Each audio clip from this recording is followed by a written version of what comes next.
Alhamdulillahirabbil alamin. Puji syukur mari kita panjatkan kehadirat Allah Subhanahu wa taala. Atas karunia-Nya kita masih diberikan nikmat sehat walafiat di saat kegemparan Indonesia menghadapi kasus virus COVID-19. Izinkan saya memperkenalkan diri.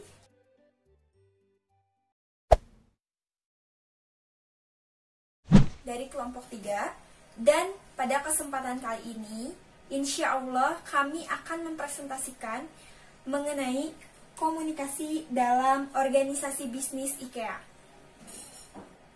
Adapun rekan saya yang lain yaitu Anissa Dwi Rayagina, Muhammad Anwar Nugraha, dan Varian Aryadi. Meskipun presentasi kali ini akan dilaksanakan dari tempat yang berbeda, semoga tidak mengurangi esensi dari pembelajaran kita.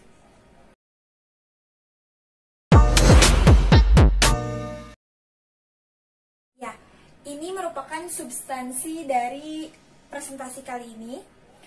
Kami akan membahas mengenai ruang lingkup bahasan, kami akan menunjukkan tinjauan pustaka, kami akan menunjukkan profil perusahaan IKEA, dan kami akan memaparkan hasil diskusi kami mengenai komunikasi dalam organisasi. Pada presentasi kali ini, kami hanya akan membahas mengenai komunikasi yang dilakukan IKEA di dalam internal perusahaannya.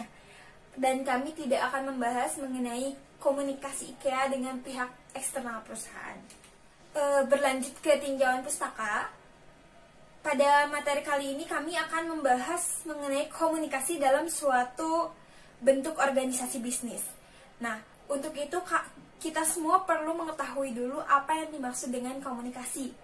Nah, komunikasi adalah proses pengiriman pesan berupa ide atau pikiran dari satu orang kepada orang lain dengan tujuan untuk membuat penerima pesan mengerti maksud dari pengirim pesan. Adapun komponen-komponen pesan yaitu antara lain ada komunikator, ada pesan, komunikan, saluran, gangguan, umpan balik, dan konteks.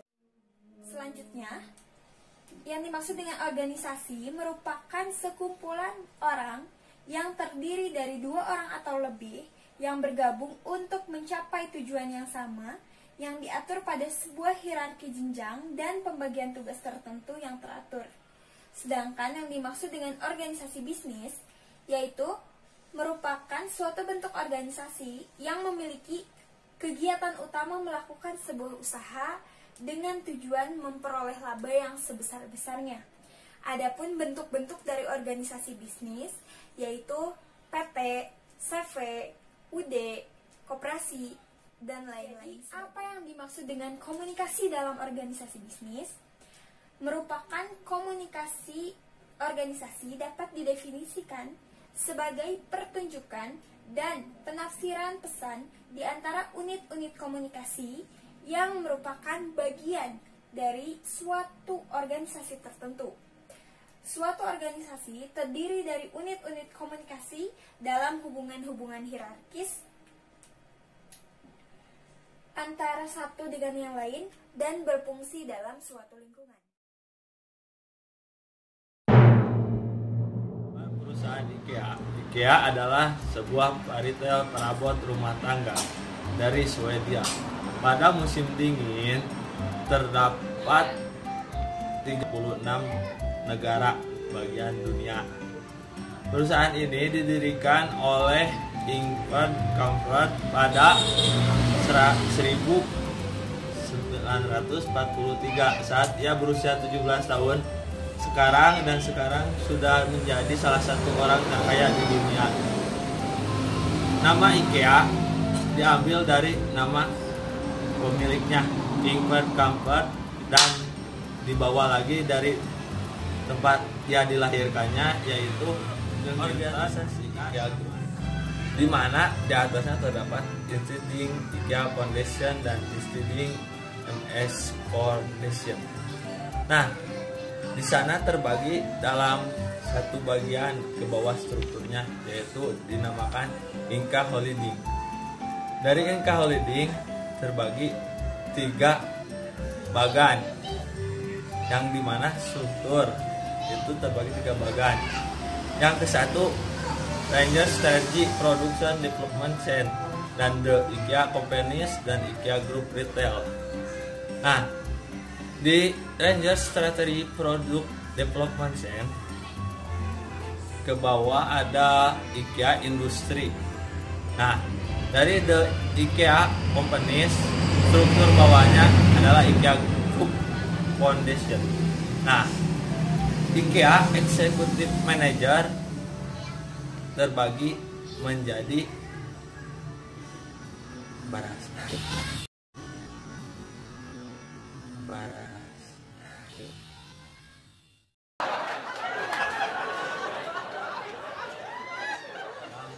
Staf CO dan presiden dipimpin oleh Michael O'Dison, dan Vice President atau bagian deputi CO dipimpin oleh Peter Neisfeld.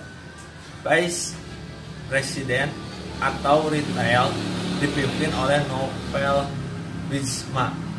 Sustainability Manager dipimpin oleh Stephen Horn. Supplying Branding dipimpin oleh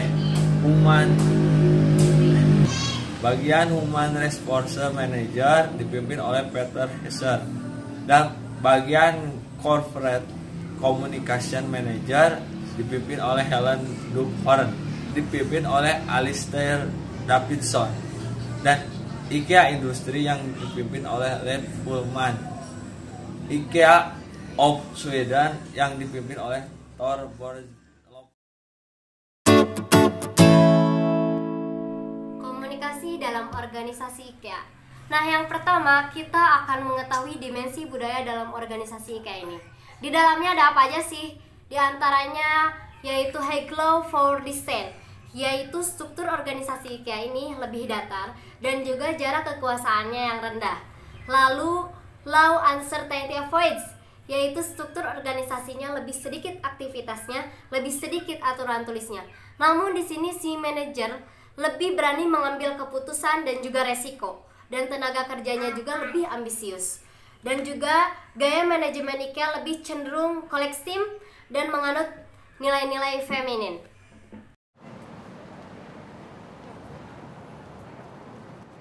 Nah, yang kedua, kita akan mengetahui model komunikasi IKEA.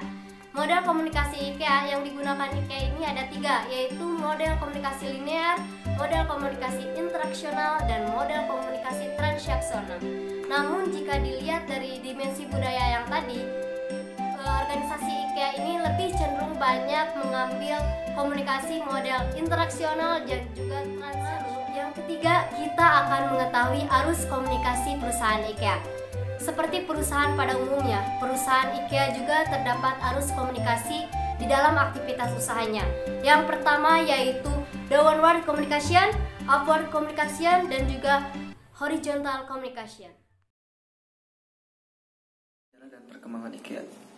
Tahun 1943, Ivan Kanvar mulai mendirikan IKEA dan menjual peralatan seperti pulpen, dompet, hingga jam tangan. Pada tahun 1947, perabotan mulai masuk pada penjualan hingga tahun 1955.